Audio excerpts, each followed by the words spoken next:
Move to 1B, ma'am. This seat's for someone who actually paid for it. That's what flight attendant Anna Torres said, loud, firm, and without hesitation. As Lucy Carter stood holding her boarding pass for seat 1A, the words didn't just sting. They burned. The air in the first-class cabin of Skywave Flight SW-117 seemed to freeze for a second. A few passengers turned their heads. One man near 1C lowered his tablet. Then Anna added, even colder. Ms. Watson is a Platinum Circle flyer. You'll need to yield the window seat. Just behind her. A white woman in oversized sunglasses and a beige cashmere wrap folded her arms smugly and smiled. You heard her. She doesn't look like she belongs here anyway. But before we dive into this 7-minute standoff that went viral and brought an airline to its knees, I want to know, where are you watching from? Drop your city or country in the comments. And if you've ever seen someone judged just for how they look, hit like, share this video, and subscribe. What happened next? It changed everything. Lucy Carter didn't yell. She didn't raise her voice or wave her ticket around. She simply looked Anna dead in the eye and said, "That seat is mine. Confirm it, or prepare to explain this on the record." She was dressed in a slate gray silk blouse tucked beneath a navy blazer, skirt perfectly pressed, heels sharp. Her poise was unmistakable, her tone final, but Anna didn't budge. She motioned toward the aisle. "This isn't personal. Ma'am, please step aside so Ms. Watson can be seated." Emily Watson, age 47, net worth inherited, self-declared travel influencer, smirked. "I don't care what she paid. She doesn't fit first class." Claire Brooks, the lead attendant, arrived moments later. "The system showed a failed payment linked to your ticket just before boarding." It auto-cleared. "But protocol says to check the facts before making assumptions." Lucy interrupted. She held up her phone. Boarding pass pulled up clearly. Lucy Carter, 1A. "Do you see this?" Claire hesitated. "Ma'am, the system is wrong. Fix it." And then, just for a moment, a flash of something crossed Claire's face. Not fatigue, not confusion, guilt. As if she knew this wasn't just a mistake. It was bias in motion. Lucy had seen that face before. 20 years ago, she had been denied a first-class seat on a business trip from Houston to New York. A younger Lucy, fresh off a Series A funding round, had stood in the aisle of that plane in a nearly identical blazer, hearing a white male gate agent say, "This must be a mistake. This seat's reserved for executives." That one sentence, dismissive, degrading, had etched itself into her memory like stone. She flew coach that day, humiliated, and by the time she landed, she had made a promise. One day, she would own the companies that powered their booking systems, and no one would ever question her place again. That promise became Carter Vision, now worth $12 billion. And yet, here she was, still questioned, still told to move. "We need to resolve this quickly," Anna said sharply. "Our priority guests deserve timely boarding." Mason Kim, a journalist seated across the aisle, raised his phone. "Streaming now, just FYI, hashtag Skywave bias." Emily rolled her eyes. "Of course, everyone's a victim with a phone these days." Lucy turned to her. "And everyone's exposed by one?"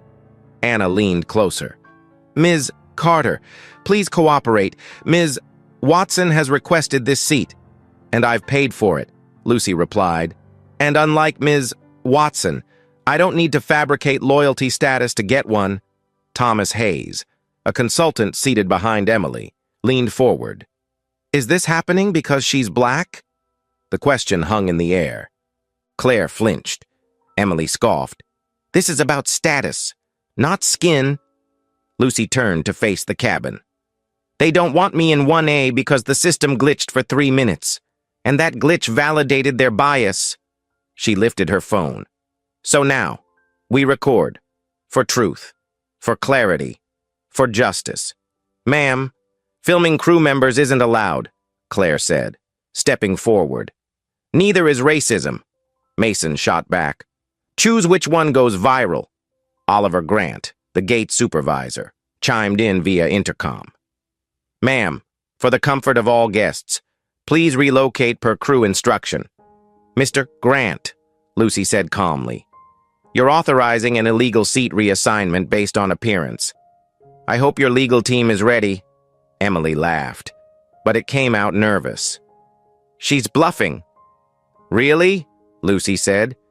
You want to tell the world you just pushed a black female CEO out of her seat, on camera, so a white influencer could take it? Claire's lips tightened. Anna's hands twitched near her tablet. Then came the first twist. Mason angled his phone.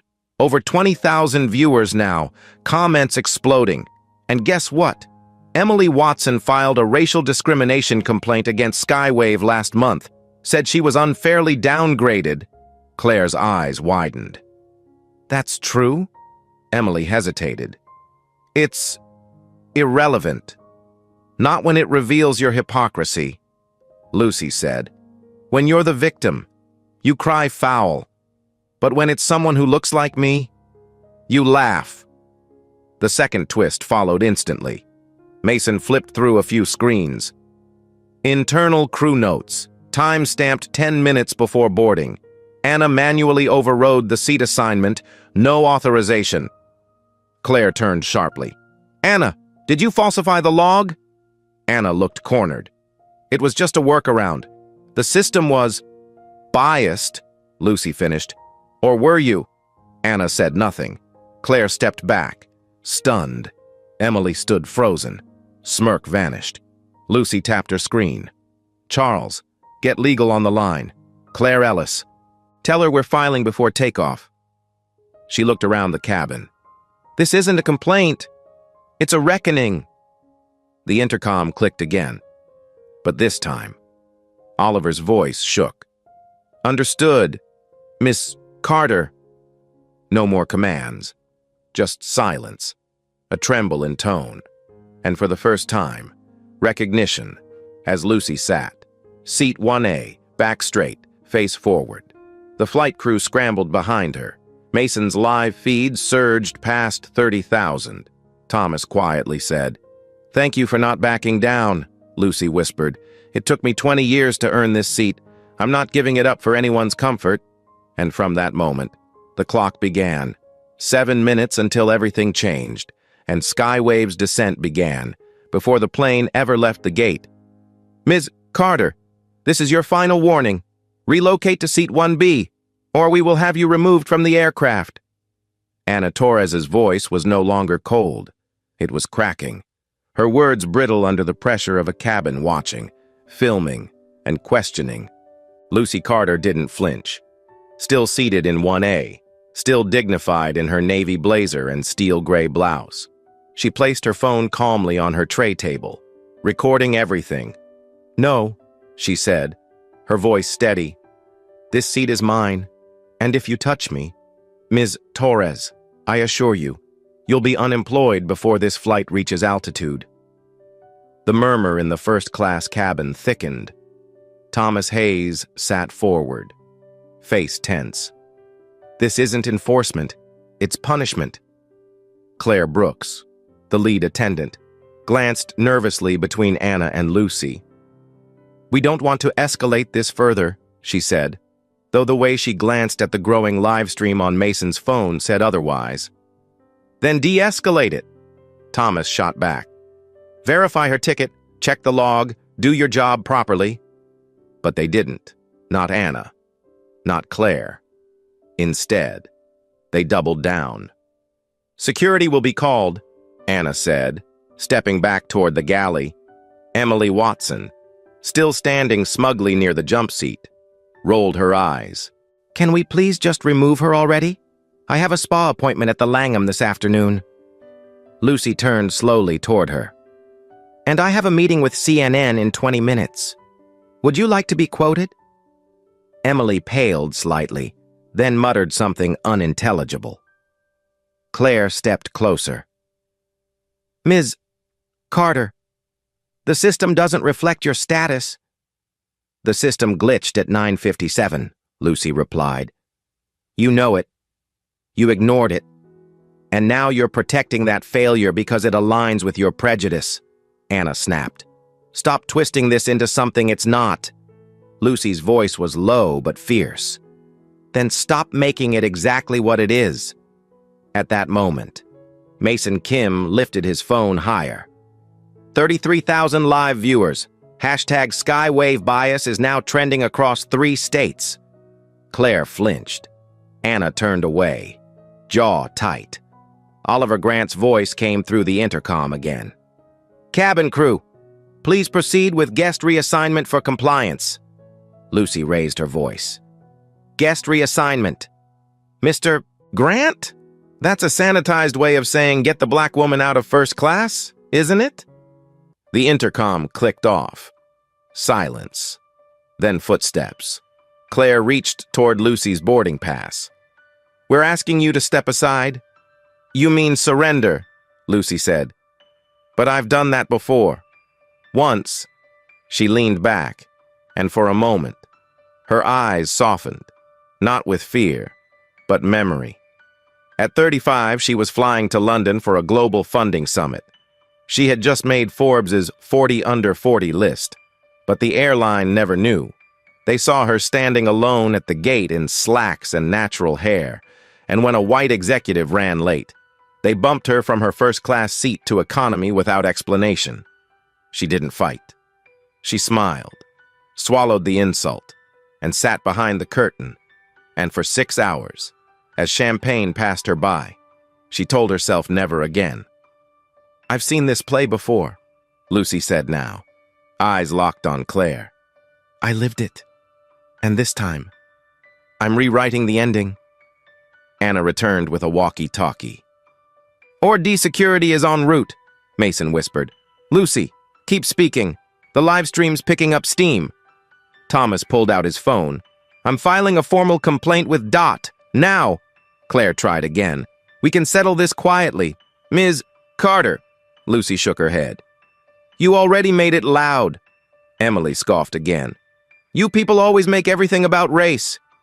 Mason turned his phone to her. Say that again. I dare you. Emily stepped back. Claire glared at Mason. Sir, turn that off or exit the flight. No, Lucy said, standing now. He's staying, and so am I. Anna stepped between them. Ma'am, please comply. Or what? Lucy asked. You'll drag me down the aisle like United did to that doctor? Mason leaned forward. This is history now. People are watching, and they're choosing sides. Then came the next collapse. Claire's voice cracked. We never did the DEI training, she muttered under her breath, but loud enough for the front row to hear. We were told to prioritize visibly elite guests. I didn't question it. Lucy blinked. You mean you assumed I wasn't elite because I'm not blonde? Claire looked away. Ashamed, phones captured everything. Thomas stood and addressed the row. You all saw that, right? This wasn't about logistics, this was about image. Anna turned sharply. That's enough. But it wasn't. Not for Mason. Not for Lucy. Not for the 39,000 people watching online. You think that apology changes the harm? Lucy asked Claire. You looked at me and didn't see success. You saw a problem to relocate, Claire whispered. I was just following. A broken system, Lucy said. And now that system is being broadcast in real time. That's when Mason showed the next card. Crew notes, he said. Got these from a passenger with airline access. Anna marked an override for seat 1A at 9:58, falsely assigning it to Emily Watson. 3 minutes before boarding, Lucy turned slowly. A deliberate override. No confirmation, just bias. Made policy. Anna's hands clenched. You don't understand the pressure we're under. No, Lucy said, but I understand your choices. Mason's stream passed 45,000. Oliver's intercom clicked on again, but his voice was hesitant now. "Cabin crew, pause all actions. We've been contacted by legal." Lucy smiled for the first time. "Charles moves fast," Emily muttered. "You've ruined this flight," Lucy said. "No, Ms. Watson, you did. When you decided appearance equals status, and when this airline agreed with you." Thomas walked up the aisle and stood behind Lucy. "You have support, Ms. Carter." Claire's hands trembled. Anna stared at the cabin door, jaw tight, and Mason, still streaming, leaned forward. "This is what exposure looks like. This is what consequences sound like. The truth doesn't need volume, it just needs to be seen." Lucy looked around the cabin, at the cameras, the silence, the fear, and the cracks starting to show in every layer of false professionalism, and she whispered, "Then let them see everything." And just like that, the tide turned. Not because the airline changed, but because someone refused to move. "Then prove it!" Claire Brooks snapped, voice sharp, trembling at the edge of control. "If you say this seat is yours, then show us an ID. We're not just taking your word for it." She reached out, fingers brushing the edge of Lucy Carter's boarding pass. And in that charged moment, the entire first-class cabin froze. Claire's hand, once trained to serve champagne and guide elite guests, had just attempted to snatch documentation from a seated black woman, on camera, on record, and in front of nearly 50,000 live-stream viewers. Lucy didn't move. She let her boarding pass go and folded her hands on her lap as Mason Kim zoomed in with his phone. "You want proof?" she said softly. "Here's your proof. The moment you tried to rip away what I already earned. That's all anyone needs to see." Anna Torres stood off to the side now, eyes darting between Claire and the cabin. "You're disrupting the safety of this flight," she muttered. "You're the disruption," Thomas Hayes said from behind them. "You turned a seating glitch into a public display of profiling." Oliver Grant's voice came through the intercom again, more strained this time. "For safety and order, the guest in 1A must be removed. Escort is needed." "There it is," Lucy said. "Not verify, not clarify, just remove, because silence and skin are all the system sees." Emily Watson chuckled. "You're being dramatic. This isn't about your race. It's about priority." "Oh?" Lucy asked, turning slightly. "And what about the override entered at 9:58? The one favoring your name?" Mason tapped his screen. "Still live, still trending, still recording everything. We're approaching 6,000 viewers. Hashtag Skywave Bias is now the #1 trending topic in Illinois." Claire backed away slowly. "Ma'am, Ms. Carter, please cooperate. This can still be resolved professionally." Lucy rose from her seat at last, standing tall, collected, and calm, her presence stronger than ever. "The time for professional resolution ended when you tried to humiliate me on entry." Mason panned his camera to Emily, who stiffened under the digital glare. "And Ms. Watson, still feel good about that spa appointment?" She crossed her arms. "This is nonsense." Lucy gestured to the surrounding passengers. "Is it? Then why is everyone filming? Why is corporate calling legal? Why does the word lawsuit keep getting whispered by people in uniforms?" That was when Claire lunged, just a step, but enough to try again for Lucy's pass. And in that instant, Lucy stepped back and said, "Film this, Mason. Let the world see what happens when they try to rip dignity from your hands." Mason didn't miss a beat. "Recording. Wide angle." Claire stumbled and stopped. "That's enough," she whispered. "I didn't sign up for this," Lucy responded. "Yes, you did. The moment you chose silence over integrity." Anna turned toward the back, walkie pressed to her shoulder. "Security's approaching." "Let them," Lucy said. I've already called mine. Her voice was ice, her stance immovable. Then came a new voice, one that hadn't spoken yet. A young black woman seated in 3B, early 20s, clearly shaken, raised her phone and said, "Ms. Carter, I'm live streaming too, and I believe you." Lucy nodded once. That moment, small, sincere, pierced through the corporate rehearsals and broken protocols. "Thank you," Lucy said, then turned back to face her accusers.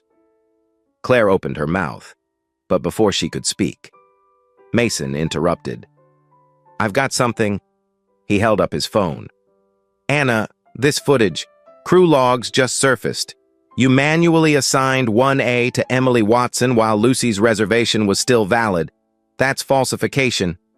"I didn't mean," Anna began. "You didn't mean to get caught," Thomas finished. "There's a difference," Mason continued. "More. Oliver Grant, the gate supervisor, had a bias complaint filed against him last year. Internal memo.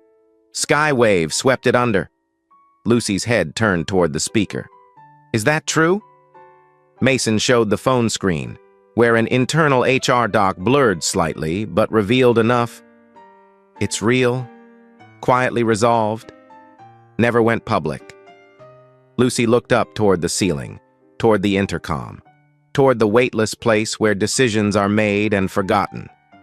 "So you've all done this before," she said. "You've just never done it to someone who could fight back in real time." At 40, Lucy had flown to Tokyo to sign a merger between Carter Vision and a global logistics firm. At check-in, wearing a hoodie and leggings after an overnight delay, she was told, politely, apologetically, that business class had been overbooked, and she had been moved to a middle seat near the rear of the plane. She didn't raise her voice. She didn't argue. She took the seat, endured the whispers, and signed the deal anyway. But she never forgot the sting of that dismissal. It haunted her in every boardroom since. And today, it had returned. Only this time, she wasn't silent. "I built this company," Lucy said now, her voice rising just enough to carry through the cabin. "Carter Vision supplies the infrastructure that allows Skywave to track elite status. I know every line of code that pushed your glitch, and I know when your people hide behind it to justify bias," Claire whispered. "You're Lucy Carter?" "Yes," she answered. "And this is your reckoning." The intercom stayed silent. Oliver was no longer giving instructions, just listening, trapped in the very system he helped protect. Emily's voice cracked. "You can't sue over this." Lucy turned to her. "Watch me." Thomas stepped forward. "And we'll testify," Mason added. 65,000 and rising. CNN just followed the stream. Phones vibrated. News apps buzzed. And then Anna's voice broke entirely. "I assigned 1A to the wrong person. I thought Miss Watson was the intended guest. I made a mistake." "No," Lucy said. "You made a choice," Claire whispered.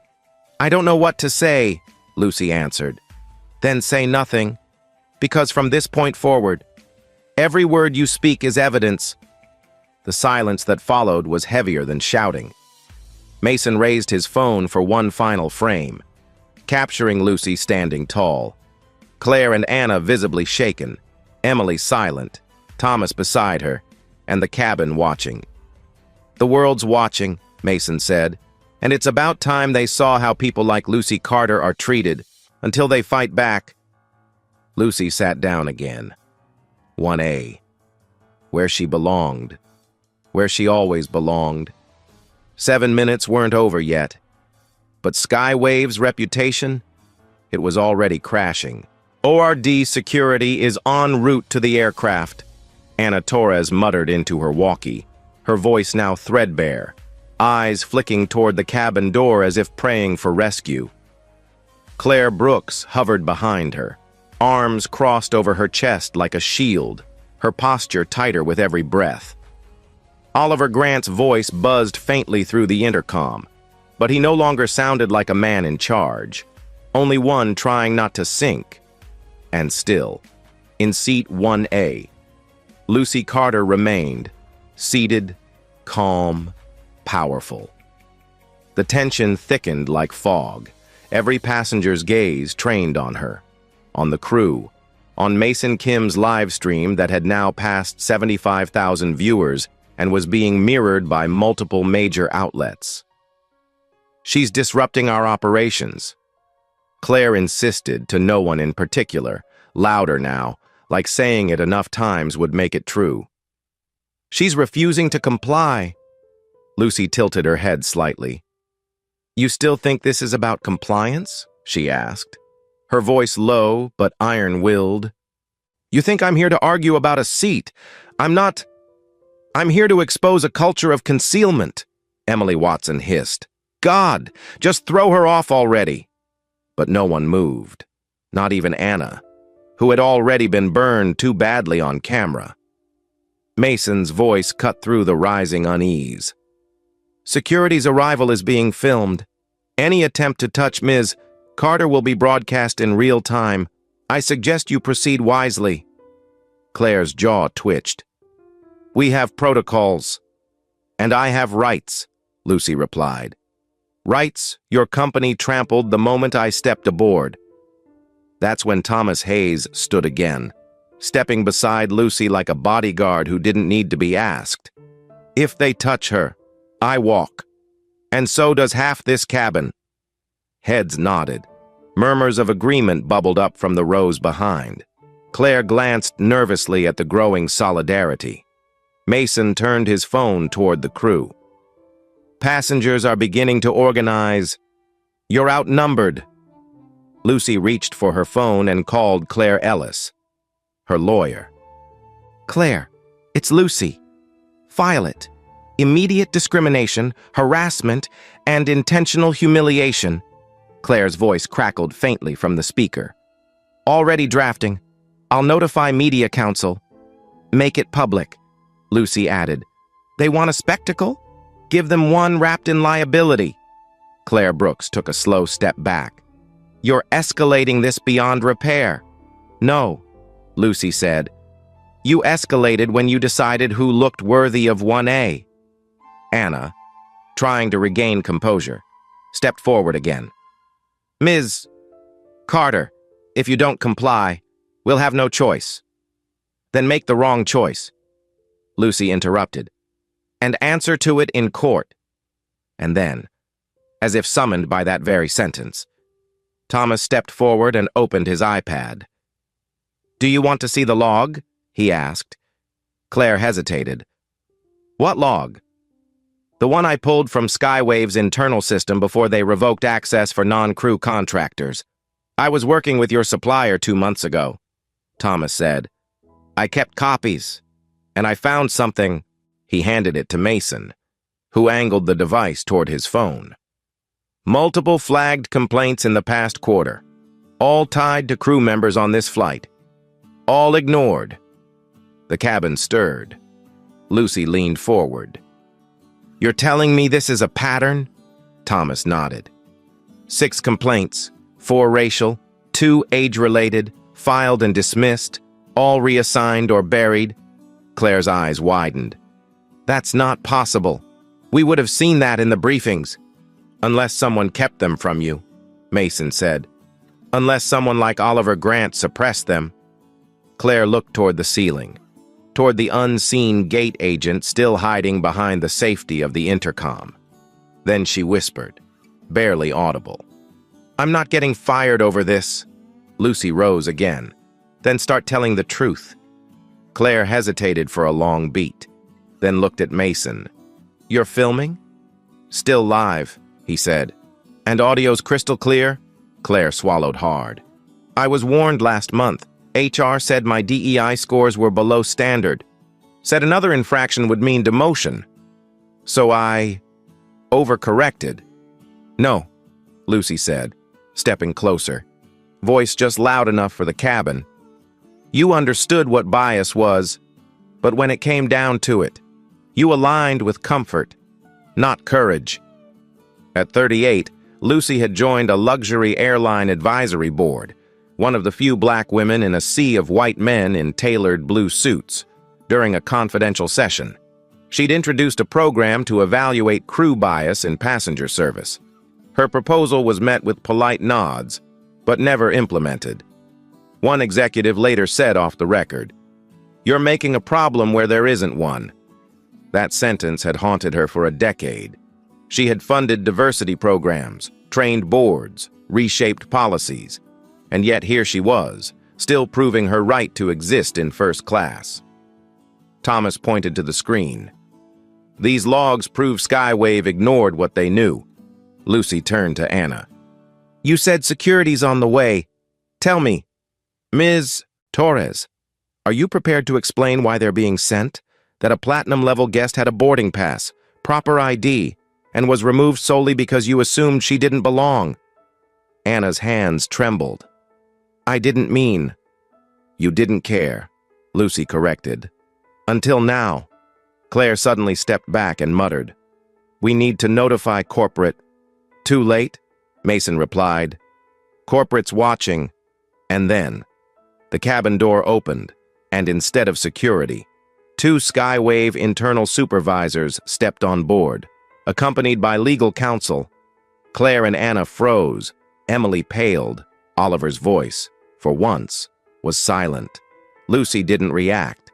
She simply turned to Mason and said, "How many viewers now?" 83,000, he said. "You just made the front page." Lucy nodded once, as if everything had aligned, and in the corner of the screen, a headline from a news alert popped up. "Skywave under fire for viral discrimination incident on SW-117. The supervisors approached slowly, not speaking yet. Mason whispered, "This just became official." And Lucy Carter, still standing, still holding her dignity like armor, said only one thing before they reached her. "Good. Let's begin." The moment the cabin door shut behind the Skywave supervisors, the air shifted. It wasn't just tension anymore. It was reckoning. Lucy Carter didn't stand when they approached. She didn't need to. From seat 1A, she looked up with the calm of someone who had waited years for this moment. The lead supervisor, a white woman in a charcoal blazer with a discreet corporate badge, gave a faint nod of acknowledgement. "Ms. Carter, we understand there's been an issue?" "No," Lucy said, her voice smooth and decisive. "There's been a systemic failure, and I've just filed a lawsuit to address it." Claire Brooks, standing off to the side, turned ghost white.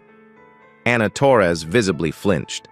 Emily Watson whispered something under her breath, but no one acknowledged her. "Let me be absolutely clear," Lucy continued. "My name is Lucy Carter. I'm the CEO of Carter Vision Investments and Technology. My company powers Skywave's loyalty analytics, reservation tools, and tier-level classification protocols, the same system your staff used to justify removing me from a seat I paid for." Claire Ellis's voice echoed through Lucy's phone on speaker. "We've filed in federal court, citing Title II of the Civil Rights Act, as well as aviation-specific consumer protections. Press statements are going out now."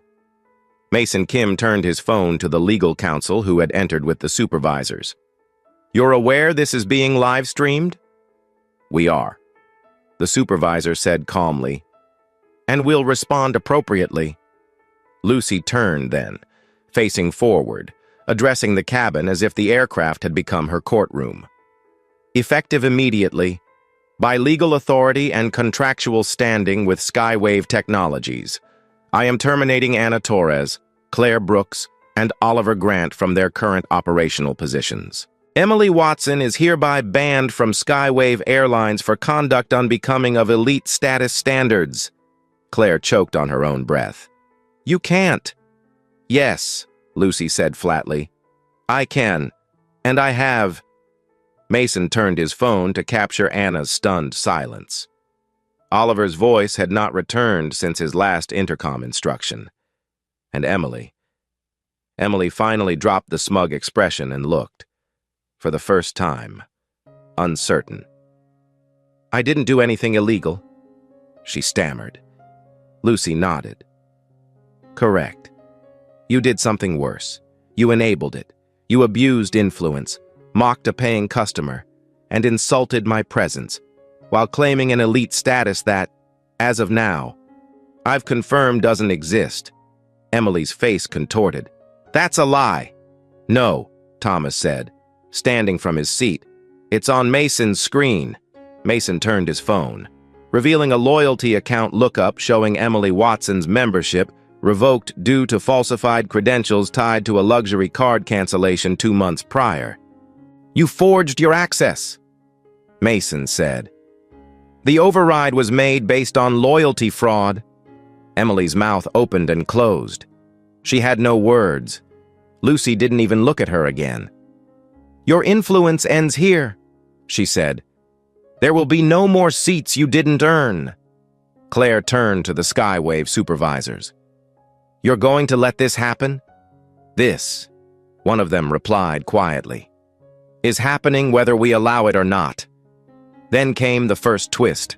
Oliver's voice, finally reappearing via intercom, trembled as he said, I suppressed bias complaints to protect staff morale. I didn't want another PR storm. Lucy looked up. You created a storm, then buried it, and now it's flooding your cabin. Mason raised his phone. Footage of his admission, captured, confirmed. Claire turned to Oliver's speaker above. You lied to us? I contained it, he whispered. That's not the same. Lucy said, That's called betrayal. Passengers behind Lucy began applauding. Not loud, but insistent, undeniable. The second twist followed almost immediately. Thomas turned his tablet to face Lucy. Ms. Carter, Emily's loyalty account wasn't just expired, it was created under a false identity alias tied to a third-party concierge program. That's a violation of federal identity standards for domestic flights. Lucy looked directly at Emily. So you're not just biased, you're counterfeit. Emily backed away toward the galley, cornered by truth. I didn't know they'd check, she whispered. Lucy stood now. She didn't need volume, only clarity. I am not here today because I wanted to be. I am here because your failure summoned me. You thought I would step aside. You thought I would stay silent. But you forgot something fundamental. My silence was never yours to claim. Anna tried to protest. This is my livelihood. Lucy looked at her, unsparing. Then you should have protected it with integrity. Claire Brooks's voice cracked. I didn't want this. No, Lucy said. You just didn't want the consequences. Mason turned back to the cabin.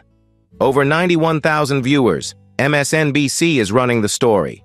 And CNN just retweeted the footage. Thomas put a hand on Lucy's shoulder. Justice, he said quietly. It's rising, Lucy nodded. And it's only just begun. The Skywave legal counsel stepped forward. Ms. Carter, we'll be issuing statements and facilitating transition.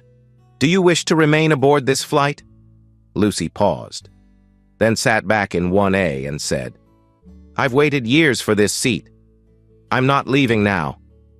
And as the cabin quieted, passengers applauded again, louder this time, not just for Lucy's presence, but for the end of something rotten and the beginning of something reckoned. At 10:07 a.m. CDT, just 7 minutes after Lucy Carter was told she didn't look like someone who belonged in seat 1A, Skywave Airlines began to collapse, quietly at first, then all at once. As Lucy sat firmly where she'd always deserved to be, her phone buzzed with rapid notifications. Mason Kim, still filming, held his phone toward her with a stunned expression. Stocks dropping, 42%, 48, 53. Thomas Hayes looked up from his own screen. Investors are pulling out. Reddit boards are exploding. You just triggered a boycott. Lucy didn't smile. She didn't celebrate. She just nodded once. Then they've finally seen the cost of silence. Claire Ellis's voice crackled through Lucy's speakerphone from New York. The lawsuit is now public. Class action language has been authorized. Legal representatives are coordinating with the Department of Transportation. Media has the footage. It's done. Claire Brooks, no longer standing upright, slumped near the galley jump seat, her expression a mix of dread and disbelief. Anna Torres leaned against the bulkhead, defeated, and Emily Watson, stripped of her fraudulent status, sat with her back against the wall, watching it all fall apart in real time. Skywave has declared emergency bankruptcy proceedings. Mason read aloud from his screen. Trading halted. The supervisor from corporate stepped toward Lucy and whispered, We didn't know this would go this far." Lucy's eyes narrowed. "That's because you underestimated how far bias goes when it's hidden behind smiles and policy. You built a system that protected the comfortable and punished the credible, and now that system is falling." Mason turned his phone outward. 102,000 viewers, all watching the death of an airline in real time. Lucy rose again, calmly adjusting her blazer. "As of this moment, by contractual authority and the filed suit, I am terminating the employment of Anna Torres, Claire Brooks, and Oliver Grant for cause, citing misconduct and discriminatory action in direct violation of corporate DEI protocols." Anna tried to speak but choked on her own breath. "Please, I didn't mean—" "You meant to get away with it," Lucy replied, not unkindly, but with finality. "And that's worse." Claire said nothing. She just closed her eyes. Emily shifted uncomfortably but stayed silent, as if realizing the less she said, the longer she might survive the fallout. Then came the next twist. Mason looked up from his tablet, face grim. "Lucy, I found something in the logs, a memo Anna submitted 2 weeks ago. It outlined a plan to flag or adjust complaints related to DEI violations to avoid corporate review. 8 logs were falsified, including at least 3 from black passengers." Gasps erupted from the passengers nearby.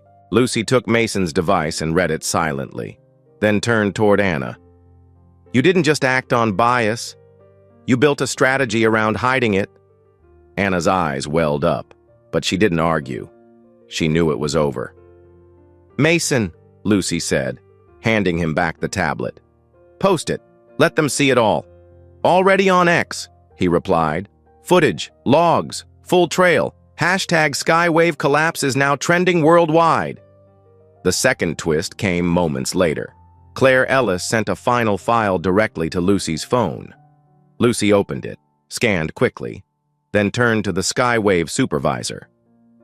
"Your CEO," she said, "has received over 50 internal warnings from whistleblowers about racial and gender-based profiling over the past year. Everyone was dismissed without follow-up." The supervisor didn't argue. He just looked down at his shoes. "Then this," Lucy continued, "isn't a surprise. It's a consequence." Thomas stepped beside her again. "They won't just lose the company. They'll lose public trust for years." Lucy nodded. "And that's what real accountability looks like." Around them, the cabin remained hushed. Passengers checked headlines on their phones. Others recorded quiet commentary, while a few simply stared at Lucy as if watching history reshape itself in real time. Mason held up his phone once more. CNBC just posted the headline, "CEO fires crew mid-flight as Skywave crashes into bankruptcy." Lucy adjusted her sleeves, composed and clear. "Let this be the moment where silence ended. Let it be the moment where equity stopped being optional," Thomas murmured. "It already is." And as Skywave's stock evaporated across every financial feed, Lucy Carter stood not just as the woman they tried to remove, but as the woman who brought an empire of bias to its knees with nothing but truth, resolve, and a seat she refused to surrender. As Lucy Carter remained seated in 1A, The cabin transformed into a quiet courtroom of truth, justice, and reckoning. Anna Torres, Claire Brooks, and Oliver Grant had all been dismissed. Legally, publicly, and irreversibly, Emily Watson, once smug and untouchable, now sat alone, stripped of status and silenced by the weight of her own deception. The Skywave supervisors offered no defense. They simply watched. Mason Kim checked his feed again. Hashtag Skywave collapse has topped 2 million mentions. FAA regulators are now involved. DOJ's Civil Rights Division just followed the footage. You didn't just take down a flight. Lucy, you're rewriting the airline industry. Claire Ellis's voice buzzed through Lucy's phone once more. The filings are trending. Commentators are calling this the most significant DEI lawsuit since 2016. Lucy looked around the cabin, taking it all in, not with triumph, but with purpose. This was never just about me, she said quietly. It's about every flyer told to sit down, stay quiet, or be grateful they were even allowed to board. Thomas Hayes, still standing near her, added, It's about dignity, restored. Then came the first final twist. Mason's screen lit up with a breaking post from a verified whistleblower account. A former Skywave executive had just confessed to enabling internal bias protocols for years. The crew was incentivized to favor certain profiles, the message read, and internal flags for discrimination were routinely downgraded before review. Mason read it aloud. Claire Brooks's name is in the file, so is Anna's, so is Oliver Grant's. Lucy didn't flinch. Then accountability just reached the source. The Skywave supervisor nodded solemnly. Claire Brooks is now officially suspended pending investigation. We're initiating third-party review. Lucy's voice cut through the cabin one last time. Let the record show. Equity delayed is dignity denied, but not today. Applause broke out. Genuine. Sustained.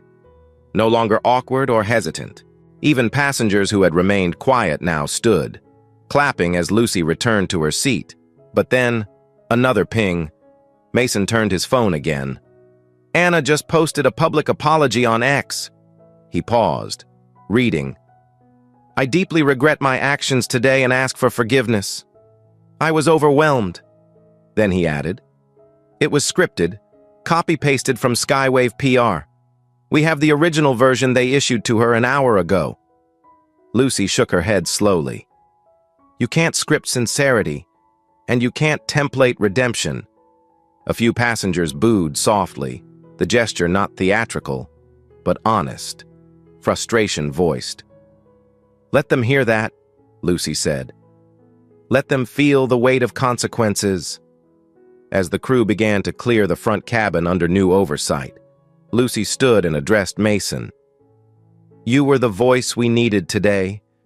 You captured what history would have otherwise buried. I want to offer you something. A quote? He asked. No, she said. A seat? First class? On any Carter Vision-partnered airline? For life? Mason blinked. Seriously?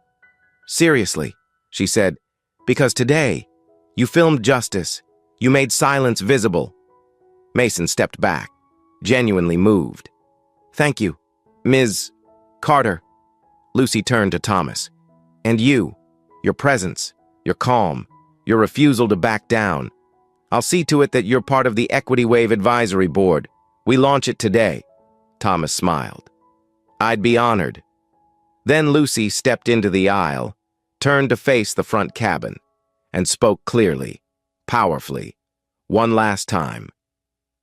As of this moment, the Equity Wave protocol is live. All Skywave partner airlines will undergo mandatory DEI retraining, policy reform, passenger protection audits, and public bias incident reporting. We are no longer asking for equity. We are enforcing it. Mason held his phone steady. We're still live. Lucy nodded. Good. Let them see the moment the culture changed. Then she sat down again. Seat 1A. Still hers. Still earned. Not just as a passenger, but as a leader who refused to be moved. Months later, the airline industry would look very different. The Equity Wave protocol would be adopted by 5 major carriers. Skywave's brand would dissolve into bankruptcy filings. But its downfall would serve as a template for how reform begins, not with a press release, but with courage. And as Lucy's story continued to circulate across screens, airwaves, and boardrooms, one truth remained: when someone like her speaks and refuses to yield, the sky listens. If you've ever been judged for how you look, where you sit, or who they think you are, don't move. Don't lower your voice. Don't accept silence. Share this story. Speak your truth, and help us build skies where equity flies first.